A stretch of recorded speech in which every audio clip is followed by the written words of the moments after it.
Saya di sini ditempatkan supir agennya sudah hampir 2 minggu bekerjakan tanpa ada bayaran. Tolong Pak Presiden bantu saya. Merasa ditipu, dua orang tua yang lagi sakit, kepikiran sponsornya itu. Sponsornya kenapa? Mendesak. Kenapa? Ya mendesak.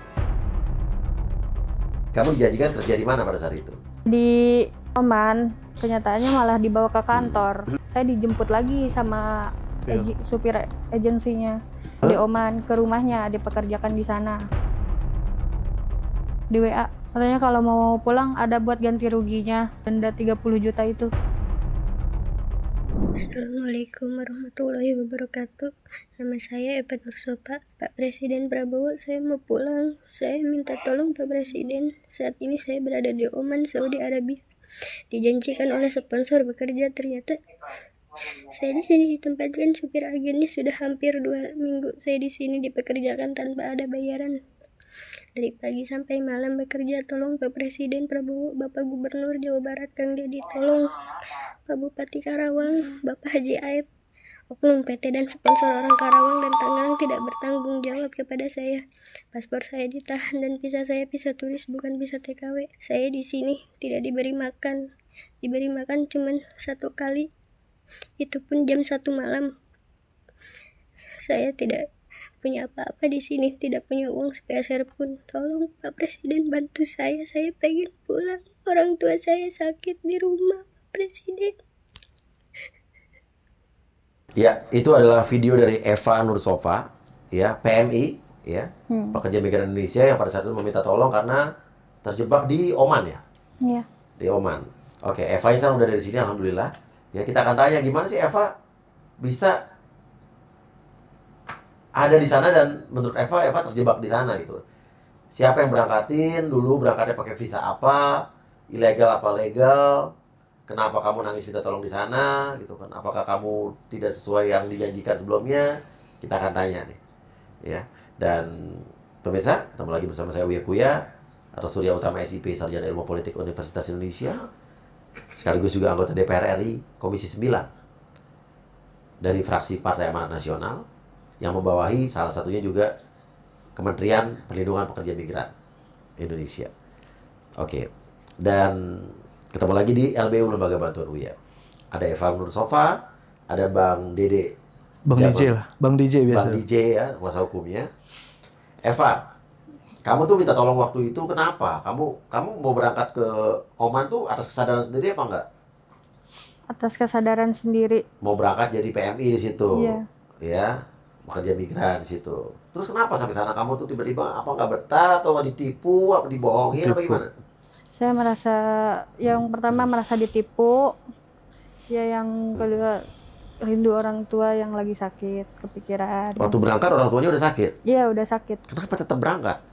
Karena sponsornya itu. Sponsornya kenapa? Mendesak. Kenapa? Ya mendesak. Mendesak? Oh, jadi kamu berangkat itu sebetulnya didesak sponsor gitu, bagaimana?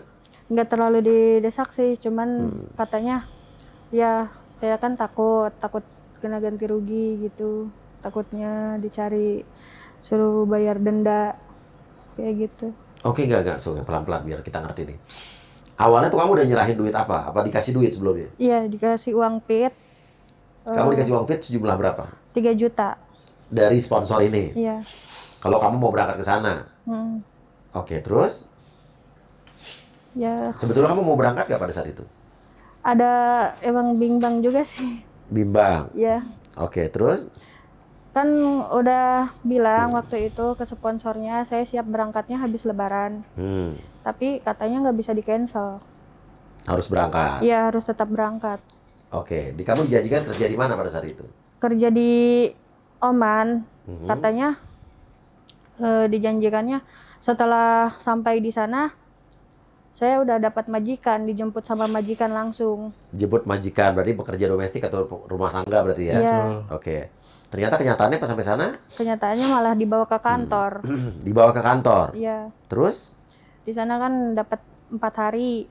Terus setelah 4 hari saya dijemput lagi sama supir agensinya yang di Oman ke rumahnya, dipekerjakan di sana. Lo bukan ke majikan kamu? Enggak.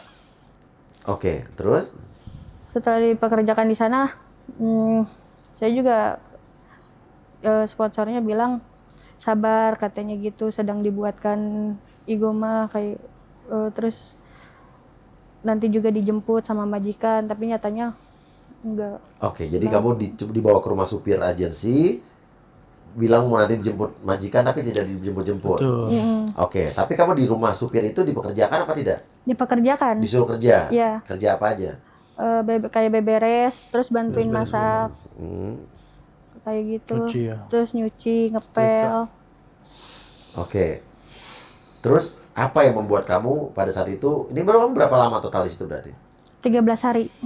13 hari. Kenapa kamu tiba-tiba membuat video itu terus kamu minta pulang tuh? Kan baru 13 hari itu, apa yang kamu rasakan sebetulnya? Ya merasa ditipu juga sih ya.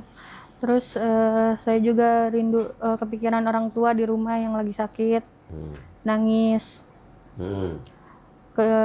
Rindu juga sama anak. Udah. Dia ninggalin 2 anak, Pak. Ya.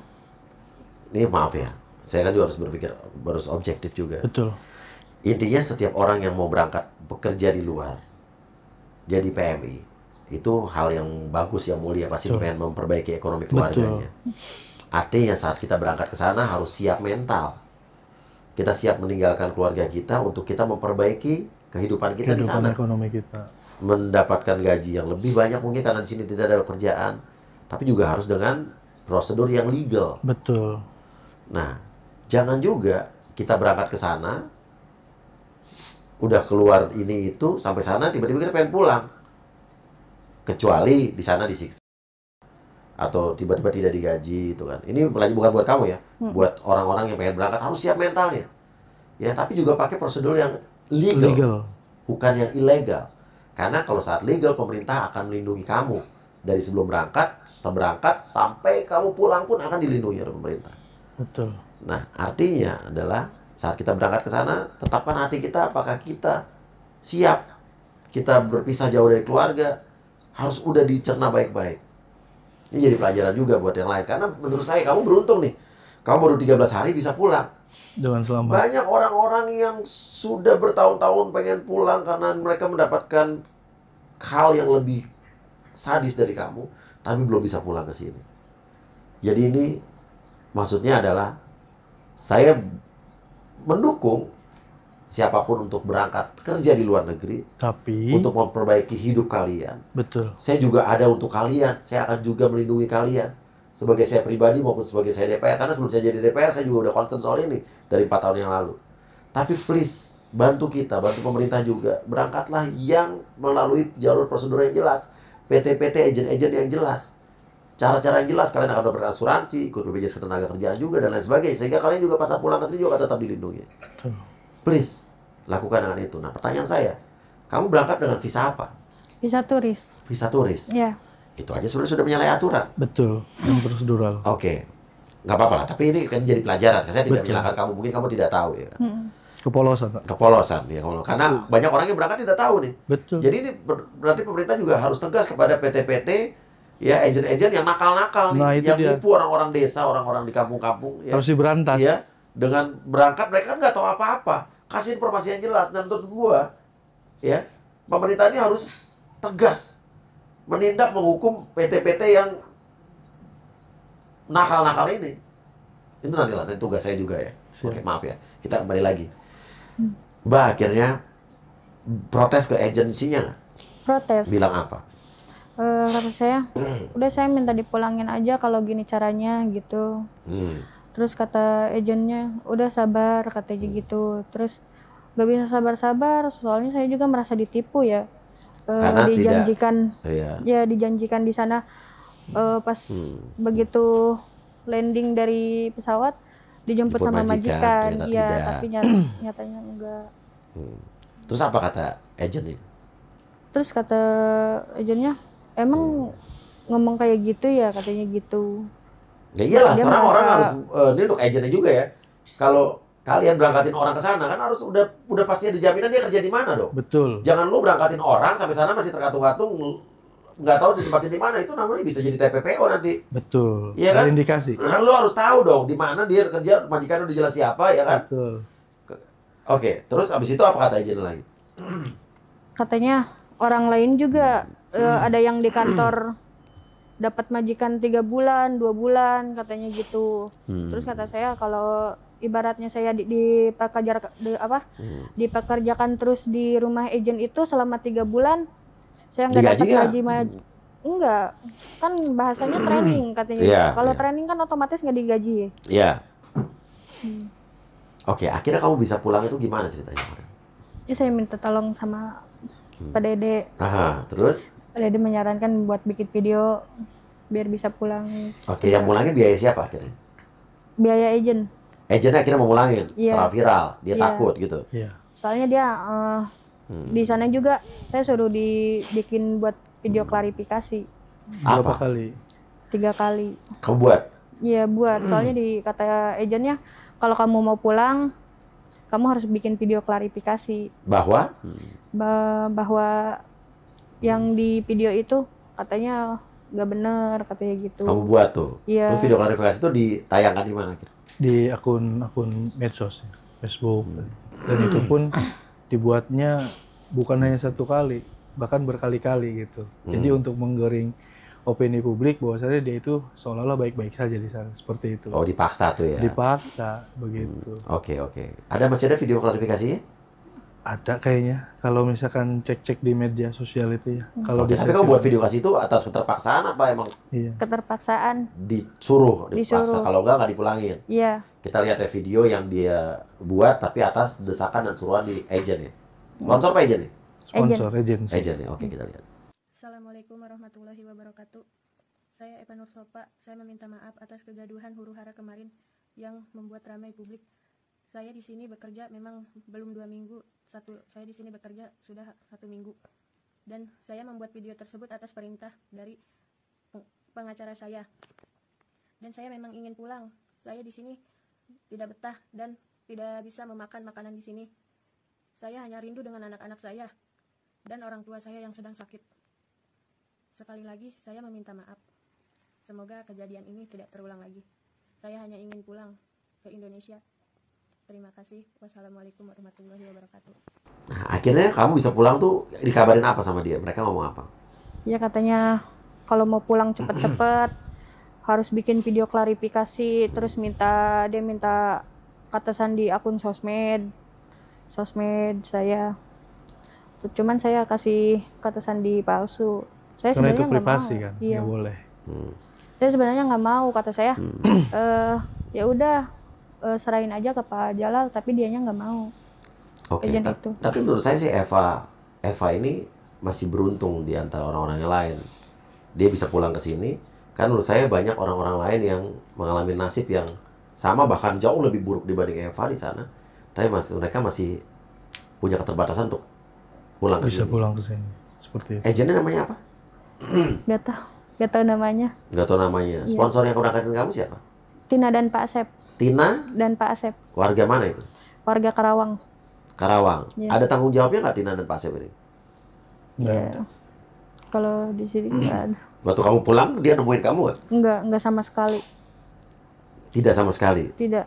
Bahkan meminta ganti rugi sebesar 30 juta. No, Eva dan Pak Asep, Tina dan Pak Asep ini minta ganti rugi ke Eva. Betul. Bilangnya langsung datang nelfon apa? Ada surat pernyataan yang pernah dibuat oleh saudara Eva ini dengan orang tuanya.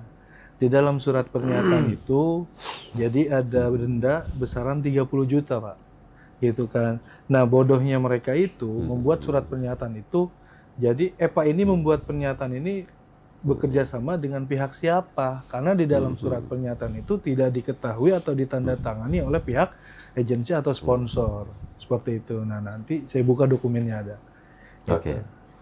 Apa bilangnya datang ke kamu apa gimana sih Tina dan Asep itu? Di WA. WA bilang apa ya WA-nya? Katanya kalau mau pulang ada buat ganti ruginya. Katanya gitu. Itu pas sebelum kamu pulang? Iya. Suruh diganti uang PIT sama uang ganti ruginya Denda. yang denda 30 juta itu. Terus setelah kamu pulang? Nggak ada kabar sih dari itunya. Blokir ya? Iya, Blokir diblokir. WA-nya Eva. Oke, sekarang langkah hukum apa yang akan dilakukan terhadap Yang Pak pasti DJ ini? gini, Pak.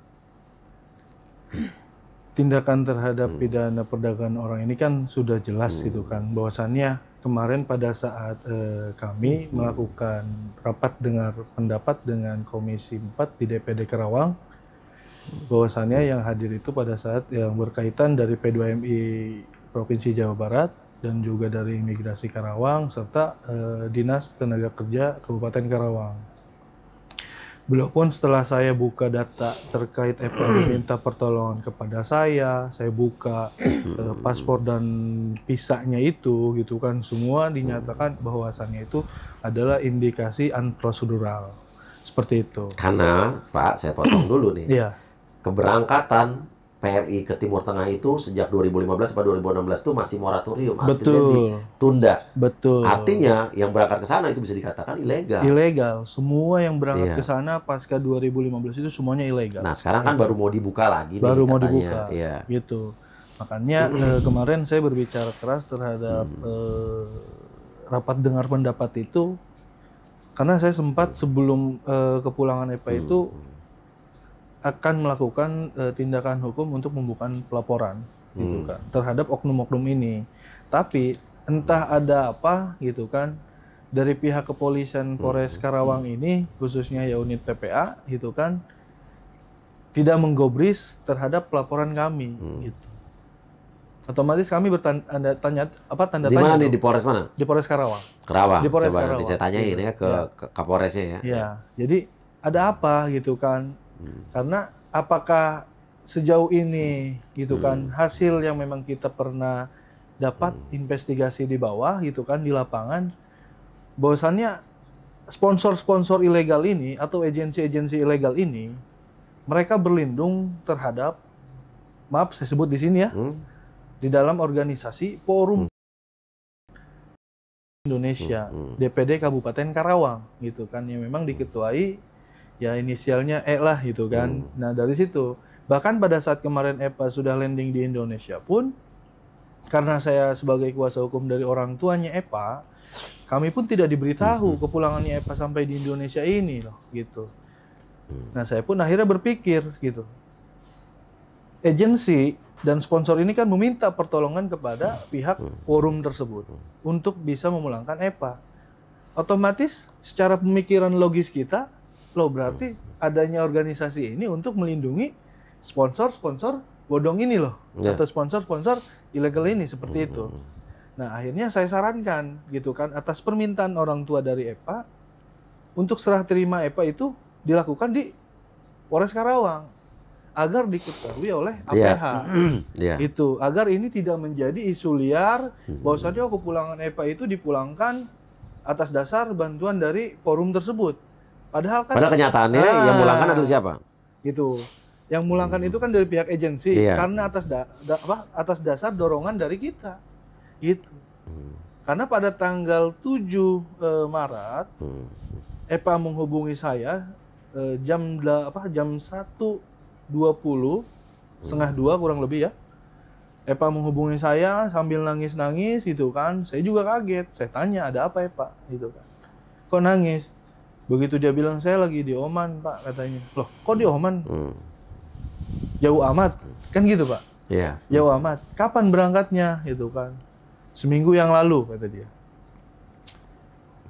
Memang pada saat EPA berangkat ke sana, EPA sudah pernah melaksanakan pelatihan. Nah ya pertanyaan saya. Itu. Udah pelatihan? Enggak. Nah ini berarti kan nggak sesuai prosedur nih. Tidak Pak. Dia mungkin saya tanya juga kan, Pak ngerti tidak bahasa di sana? Sama sekali tidak. Kalau misalkan PJTKI atau sponsor-sponsor yang memang resmi gitu kan, pasti mereka melakukan yang namanya pelatihan terlebih dahulu. Seperti itu, memberikan edukasi kepada calon-calon PMI untuk keluar. Iya betul. Gitu. Jangan akhirnya jadi nggak punya skill, dikirim ke sana, di sana bingung. Nanti di sana majikannya juga merasa ditipu, marah-marah ya karena korban. Nah akhirnya korban yang menjadi indikasi yang lainnya seperti itu. Makanya masih bagus gitu kan.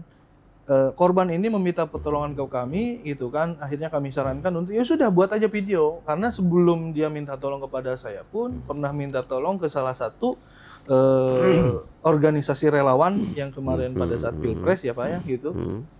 ya dia pun menyarankan untuk Eva membuat video, tapi tidak direspon gitu. Akhirnya ya saya pun secara tidak langsung menjawab, ya sudah buat aja video, nanti kirim ke saya gitu kan. Ya saya berusaha semaksimal mungkin, ya mudah-mudahan kepulangan Eva dapat diproses secara cepat seperti dan itu. akhirnya agensinya mulangin karena gitu viral kan. Ya karena viral, karena dia takut gitu kan. Nah berarti kenapa dia takut? Artinya ada sesuatu ya kan? Artinya ada sesuatu. Bahkan pada saat dia sudah pulang ke Indonesia pun, saya meminta kepada forum tersebut untuk serah terima itu di APH, di Kepolisian Karawang. Untuk apa? Disaksikan oleh dari penegakan hukum. Nah sekarang dia kan nggak tahu agensinya siapa. Bapak tahu nggak sih agensi namanya? Nggak pernah tahu. Nah, ini artinya saya pertanyakan juga kepada Polres Karawang ya. Ya harus. Harus ini ditindaklanjuti, laporannya harus LP-nya, menurut saya harusnya diterima. Harus diterima. Dilakukan aja penyelidikan segala macam. Oh iya. Ya, terus intinya adalah kepolisian harus berani melakukan tindakan-tindakan kepada oknum-oknum sponsor atau PT-PT dalam tanda kutip yang ilegal, atau yang legal tapi ternyata mereka bekerja secara ilegal. Betul. Ya karena ini masalah serius. Ya, saya dan janji nih buat Polres, Polda manapun yang berhasil mengungkap kasus TPPO, saya akan acung jempol, saya akan berikan apresiasi setinggi-tingginya. Tapi saya juga akan terus mengkritisi kepolisian atau Polres atau Polda Manapun yang justru menghambat atau cenderung menutup-nutupi kasus-kasus seperti ini. Itu. Ya, itu tantangan challenge dari saya. Betul. Nah, makanya saya pun kemarin pada saat meminta untuk diserah terimakan korban ini di kepolisian, dia berkali-kali itu menolak. Saya dari jam 6 maghrib pada saat itu sedang buka puasa, meminta kepada forum tersebut untuk serah terima di Polres. Sampai kepala desa kan ada kesana lah gitu kan, kepala desa dari kami ya, itu kan. Dia ke sana sudah melobi terhadap ketua forum tersebut, tetap enggan dia untuk datang ke Polres. Pertanyaannya kan, ada apa? Tapi akhirnya terima di Polres ya? Tidak, saya yang ke rumahnya dia. Saya didampingi oleh kepolisian itu kan, agar disaksikan, agar tidak terjadi hal-hal yang tidak diinginkan. Seperti itu Pak. Ya, saya didampingi oleh kepolisian Polres Karawang dan juga dari Polsek setempat. Seperti itu, karena tujuan saya agar ini tidak terjadi hal-hal yang sedemikian rupa seperti itu. Nah, pertanyaannya kan saya bilang juga, kenapa kok pihak forum tidak mau menyerahkan Eva ini di Polres? Dan saya pun sudah menyarankan tolong dihadirkan juga sponsor yang telah memberangkatkan Eva. Kalau misalkan dia memang sponsornya legal. Tapi kalau misalkan dia sponsornya ini, maaf tanda kutip, ilegal atau bodoh, berarti kan sudah jelas indikasinya. Pertanyaannya berangkatnya pakai visa turis, tidak ada pelatihan segala macam, itu Anda simpulkan sendiri ini legal apa legal gitu. Nah, terlepas, mohon izin juga saya buka. Eva ini pada saat dia melakukan medical check up, seharusnya ada rumah sakit yang dituju oleh PJTKI atau PT-nya ini yang memang rumah sakit besar ya. Contoh misalkan salah satu rumah sakit yang memang dia sudah menaungi PJTKI. Tapi Eva ini pada saat medical check up di klinik kecil Pak. Di klinik kecil. Bahkan dari pihak pada saat Eva melakukan medical check up pun, Eva sudah dinyatakan unfit. Tidak lolos. Tidak lolos ya? Tidak lolos. Setelah dia pulang ke rumah ya. Iya. Dia beberapa kali di calling terus untuk untuk berangkat ke sana oleh pihak sponsor, dipaksa-paksa. Nah, bahkan dia pun Eva ini pada saat proses mau pemberangkatan ke luar itu, dia tidak pernah datang ke rumah sponsornya ini. Si Eva ini dijemput oleh tukang ojek, Pak. Oke, dan tapi udah pasti waktu itu unfit, tidak lolos tes. Tidak lolos. Tidak lolos. Ada, kamu lihat sendiri. Saya kan nanya ke sponsornya. Teh gimana itu hasilnya? Kata sponsornya nggak lolos katanya gitu. Iya. Oke. Eva setelah itu viral, apa yang terjadi sama kamu? Ya HP disita. Iya. Internet nggak dikasih selama 5 hari. Terus ya banyak yang ngehujat juga, katanya mental tempe, mental tahu, katanya jangan berangkat gitu. Iya. Oke. Ya, jadi pada saat kepulangannya Eva sudah selamat di Indonesia, kita ucapkan syukur ya. Tapi kan kembali lagi, ini masalah keadilan loh, Pak. siapa yang bertanggung jawab setelah Eva sudah pulang ke sini? Kalau saya katakan forum-forum itu atau sponsor-sponsor agensi itu pasti dia mendapatkan keuntungan lah Pak. Gitu. Lantas Eva pulang ke Indonesia, dia bawa apa? Cuma bawa diri dengan selamat gitu kan, secara sehat jasmani dan rohani. Tapi kembali lagi gitu kan, saya bagaimana caranya untuk mengembalikan nama baik citranya Eva ini agar tidak, maaf tanda kutip ya, dihujat, dibully oleh para netizen seperti itu. Makanya saya selalu berbicara keras, saya pengen tahu sejauh mana penegakan hukum yang dilakukan oleh kepolisian Polres Karawang dan juga pada umumnya kepolisian Republik Indonesia seperti itu. Jadi saran saya Pak, kalau memang di Polres Karawang ini sulit atau gimana-gimana, lapor aja ke Bareskrim atau ke Mabes. Nanti saya coba juga bantu ya Pak ya. Ya udah. Oke, dan intinya adalah kita akan terus kawal kasus ini. Terus kawal. Ya, akan terus telusuri keterlibatan oknum-oknum yang lain agar tidak terjadi korban-korban berikutnya. Ya. Tapi pesan saya terakhir juga adalah kalau kalian ingin berangkat bekerja di luar negeri, silahkan, saya dukung, asal lewat prosedur yang jelas, lewat PJTKI atau PT-PT yang jelas, pakai pelatihan, pakai izin kerja, kontrak kerja yang jelas, ya. Kalian harus pelatihan dulu, nggak bisa orang langsung berangkat, ya kan? Ada pelatihannya dulu, ya. Nanti kalau nggak kasusnya seperti ini. Tapi siapkan mental juga. Apakah, tanya sama diri kalian, siapkah kalian meninggalkan keluarga kalian kita untuk jauh dari kalian? Itu harus kalian pertanyakan dulu. Jangan sampai nanti udah berangkat, kalian tiba-tiba nyesel. Ya, harus teguhkan hati kalian dulu. Oke? Dan buat PMI-PMI di seluruh dunia yang sedang mencari rezeki, kita doakan kalian di sana selalu baik, sehat, selamat, dan dijauhkan dari mara bahaya atau bencana apapun. Kita doakan kalian sukses di sana. Terima kasih. Wassalamualaikum warahmatullahi wabarakatuh.